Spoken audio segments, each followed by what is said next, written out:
ನಿನ್ನೆ ರಾತ್ರಿ ಏನು ಒಳ್ಳೆ ಸುದ್ದಿಯನ್ನು ಸಿಕ್ಕಿದೆನೋ ಆ ಒಳ್ಳೆ ಸುದ್ದಿಯನ್ನು ಕೋಲಾರಿನ ಜಿಲ್ಲೆಯ ಜನರ ಮೂಲಕ ಆಚರಣೆಯನ್ನು ಮಾಡಬೇಕನ್ನಂತ ಕಾರಣದಿಂದ ನಮ್ಮ ಅಧ್ಯಕ್ಷರು ಇಲ್ಲಿ ಬಂದು ನಿಮ್ಮ ಸಮ್ಮುಖದಲ್ಲಿ ಒಂದು ಆಚರಣೆಯನ್ನು ಮಾಡ್ಕೊಂತ ಇದ್ದಾರೆ.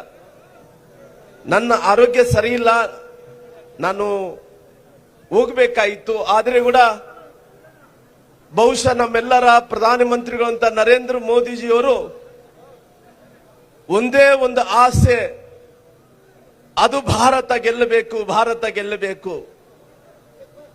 ಪೆಹಲ್ಗಾಂದಲ್ಲಿ ನಡೆದಂತ ಘಟನೆ ಮಜ್ಜಿಗೆ ಕೊಡೋದ್ ತಾಯಂದರ ಸಿಂಧೂರವನ್ನು ಮಜ್ಜಿಗೆ ಕೊಡೋದ್ ನಿಲ್ಸಿ ಅಲ್ಲಿ ದಯವಿಟ್ಟು. ಬಹುಶಃ ಸಿಂಧೂರ ಅಂದ್ರೆ ಗೊತ್ತಾಗುತ್ತಲ್ಲ, ಹೆಣ್ಮಕ್ಕಳ ಸೌಂದರ್ಯನೇ, ಹೆಣ್ಮಕ್ಕಳ ಸೌಭಾಗ್ಯನೇ ಆ ಸಿಂಧೂರನ್ನ ಕಸ್ಕೊಂಡಂತ ಕೆಲಸ.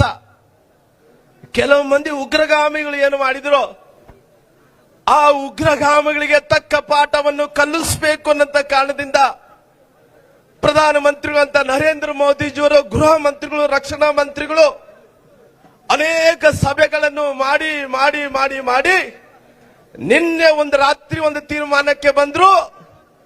ನಮ್ಮ ಸಿಂಧೂರನ್ನು ಕಸ್ಕೊಂಡಿರುವಂತಹ ಉಗ್ರಗಾಮಿಗಳಿಗೆ ಪಾಕಿಸ್ತಾನ್ಗೆ ತಕ್ಕ ಪಾಠವನ್ನು ಕಲಿಸಬೇಕೆಂದೇಳಿ ನಿನ್ನೆ ತಗೊಂಡಿದ್ದಂತಹ ತೀರ್ಮಾನದ ಪ್ರಕಾರ ಇವತ್ತು ನುಗ್ಗಿ ಹೊಡೆಯಂತ ಕೆಲಸ ಇವತ್ತು ನಮ್ಮ ಸರ್ಕಾರ ಮಾಡಿದೆ. ಇವತ್ತು ನಮ್ಮ ಸೈನಿಕರು ಮಾಡಿದ್ದಾರೆ. ಮಜ್ಜಿಗೆ ಕೊಡೋದು ನಿಲ್ಸ್ರಿ ಅಲ್ಲಿ. ಬಹುಶಃ ಅಮಿತ್ ಶಾ ಅವರು ಗೃಹ ಮಂತ್ರಿಗಳು ಹೇಳ್ತಾ ಇದ್ರು, ನಾವು ಪಾಕಿಸ್ತಾನದಲ್ಲಿದ್ದಂತ ಉಗ್ರಗಾಮಿಗಳನ್ನು ಖಂಡಿತವಾಗಿ ನುಗ್ಗಿ ಹುಡುಕಿ ಹುಡುಕಿ ಕೊಲ್ಲುತ್ತೇವೆ ಅನ್ನಂತ ಮಾತು ಗೃಹ ಮಂತ್ರಿಗಳು ಹೇಳಿದ್ರು. ದೇಶದ ಪ್ರಧಾನಮಂತ್ರಿಗಳಂತ ನರೇಂದ್ರ ಮೋದಿಜಿ ಶಪಥವನ್ನು ಮಾಡಿದ್ರು. ನಮ್ಮ 27 ಮಂದಿ ಮಹಿಳೆಯರನ್ನ ಏನು ನಮ್ಮ ಸಿಂಧೂರವನ್ನು ಕಸ್ಕೊಂಡಿದಾರೋ ಆ ಪ್ರತಿ ಉತ್ತರವನ್ನು ಕೊಡ್ತೀವಿ, ಅವ್ರನ್ನ ಸೆತೆ ಬಡಿತೀವಿ, ಅವರು ಖಂಡಿತವಾಗಿ ಭೂಮಿ ಮೇಲೆ ಇರಲಾರ್ದಂತ ಮಾಡ್ತೀವಿ ಅಂತ ಹೇಳಿ ಶಪಥವನ್ನು ತೊಟ್ಟಿದ್ರು. ಪ್ರಧಾನಮಂತ್ರಿಗಳು ನಮ್ಮ ಸಿಂಧೂರವನ್ನು ಕಸ್ಕೊಂಡಿರುವಂತ ಎಲ್ಲ ಉಗ್ರಗಾಮಿಗಳಿಗೆ ಹತ್ತತ್ರ 26 ಕಡೆ ದಾಳಿ ಮಾಡಿ ಸುಮಾರಾಗಿ 100ಕ್ಕೂ ಹೆಚ್ಚು ಮಂದಿ ಉಗ್ರಗಾಮಿಗಳನ್ನು ಕೊಲ್ಲಂತ ಕೆಲಸ ಭಾರತದ ಸೈನ್ಯ ಮಾಡಿದೆ, ಭಾರತದ ಸೈನ್ಯ ಮಾಡಿದೆ. ಅದಕ್ಕೋಸ್ಕರವಾಗಿ ತಮ್ಮೆಲ್ಲರಿಗೂ ನಾನು ವಿನಂತಿಯನ್ನು ಮಾಡ್ತಾ ಇದ್ದೀನಿ, ಭಾರತ ಬಂದಂತ ಟೈಮಲ್ಲಿ ಉಗ್ರಗಾಮಿಗಳು ಯಾರನ್ನ ಕೇಳಿದ್ರ, ನೀನು ಯಾವ ಜಾತಿ, ನಿನ್ನ ಲಿಂಗಾಯತ, ನಿನ್ನ ಬ್ಯಾಡ್ರ, ನಿನ್ನ ಹರಿಜನ್ರ, ನಿನ್ನ ಗಿರಿಜನ್ರ, ಗೌಡ್ರ ಅಂತ ಕೇಳಿದ್ರ?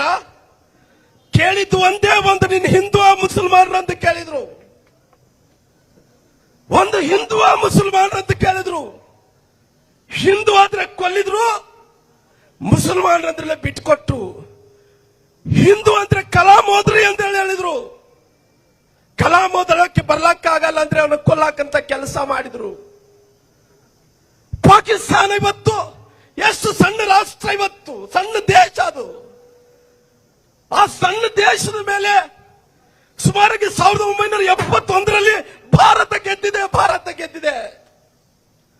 ದೇಶದ ಪ್ರಧಾನಮಂತ್ರಿಗಳಂತ ಅಟಲ್ ಬಿಹಾರಿ ವಾಜಪೇಯಿ ಅವರು ಪ್ರಧಾನಮಂತ್ರಿಗಳಿದ್ದಂತ ಟೈಮಲ್ಲಿ ಏನು ನಮ್ಮ ಭಾರತ ದೇಶ ಕಿರೀಟ ಸಿಂಧೂರ ನಿಂತ ಜಮ್ಮು ಕಾಶ್ಮೀರದಲ್ಲಿ ಆಕ್ಯುಪೈ ಆದಂತ ಪ್ರದೇಶವನ್ನು ಕಾರ್ಗಿಲ್ ಯುದ್ಧದಲ್ಲಿ ದಿವಂಗತ ಅಟಲ್ ಬಿಹಾರಿ ವಾಜಪೇಯಿ ಈ ದೇಶವನ್ನು ಗೆಲ್ಲಿಸಂತ ಕೆಲಸ ಮಾಡಿದಾರ. ಅದಕ್ಕೋಸ್ಕರವಾಗಿ ನಾನು ವಿನಂತಿ ಮಾಡ್ತಾ ಇದ್ದೀನಿ, ಮುಂದಿನ ದಿನಗಳಲ್ಲಿ ಭಾರತ ಎಲ್ಲ ಕೂಡ ಒಂದಾಗಬೇಕಾಗಿದೆ. ಬಹುಶಃ ಬೇರೆ ಬೇರೆ ರಾಷ್ಟ್ರಗಳ ಮೇಲೆ ನನ್ನ ನಂಬಿಕೆ ಇಲ್ಲ. ಅಮೆರಿಕ ಸಪೋರ್ಟ್ ಮಾಡುತ್ತೇನೋ ಗೊತ್ತಿಲ್ಲ ನನಗೆ, ಬೇರೆ ಬೇರೆ ಚೀನಾದವರು ಸಪೋರ್ಟ್ ಮಾಡ್ತಾರಿಲ್ಲ ಗೊತ್ತಿಲ್ಲ. ಇವತ್ತು ಯಾರೇ ಸಪೋರ್ಟ್ ಮಾಡಲಿಲ್ಲ ಹೋದ್ರೆ ಕೂಡ ನಮ್ಮ ಭಾರತದಲ್ಲಿದ್ದಂತ ಪ್ರತಿಯೊಬ್ಬ ವ್ಯಕ್ತಿ ಸೈನಿಕ ಆಗಬೇಕು, ಸೈನಿಕ ಆಗಬೇಕು. ಬೇರೆ ಬೇರೆ ರಾಜ್ಯಗಳಲ್ಲಿ, ಬೇರೆ ಬೇರೆ ದೇಶಗಳಲ್ಲಿ 4 ಮಕ್ಕಳಿದ್ರೆ ಒಬ್ಬ ಮಗನನ್ನು ಪೊಲೀಸ್ ಅಧಿಕಾರಿಯನ್ನಾಗಿ ಮಾಡ್ತಾರ, ಇಲ್ಲಿದ್ರೆ ಒಬ್ಬ ಸೈನಿಕನಾಗಿ ಮಾಡ್ತಾರ. ನಿಮ್ಮ ಮುಂಬರುವ ದಿನಗಳಲ್ಲಿ ನಮ್ಮ ದೇಶ ಉಳಿಬೇಕಾದ್ರಿಗಿನ 2 ಮಕ್ಕಳಿರ್ಲಿ, 3 ಮಕ್ಕಳಿರ್ಲಿ, 4 ಮಕ್ಕಳಿರ್ಲಿ, ನಮ್ಮೆಲ್ಲರಿಗೂ ಕೂಡ ದೇಶ ಮುಖ್ಯ ಆಗುತ್ತೆ. ನಿಮ್ಮ ಮಕ್ಕಳು ಎಷ್ಟೇ ಮಂದಿ ಆದ್ರೆ ಒಬ್ಬರನ್ನ ಪೊಲೀಸ್ ಮಾಡ್ರಿ, ಇಲ್ಲಿದ್ರೆ ಒಬ್ಬರನ್ನ ಸೈನಿಕನಾಗಿ ಮಾಡ್ರಿ ಅಂತ ಹೇಳಿ ವಿನಂತಿ ಮಾಡ್ಕೊಂತೀನಿ. ಮಾಡ್ರಿ. ದೇಶ ಉಳಿದ್ರೆ ನಾವು ಉಳಿತೀವಿ. ದೇಶ ಉಳಿಲಿದ್ರೆ ನಾವು ಉಳಿಲಿಕ್ಕೆ ಸಾಧ್ಯನೇ ಇಲ್ಲ. ದೇಶವನ್ನು ಉಳಿಸೋ ಸಲುವಾಗಿ ದೇಶದ ಸೈನ್ಯ, ಪ್ರಧಾನಮಂತ್ರಿಗಳು, ಗೃಹ ಮಂತ್ರಿಗಳು, ರಕ್ಷಣಾ ಮಂತ್ರಿಗಳು ಎಲ್ಲರೂ ಕೂಡ ಕೆಲಸ ಮಾಡ್ತಾ ಇದ್ದಾರ.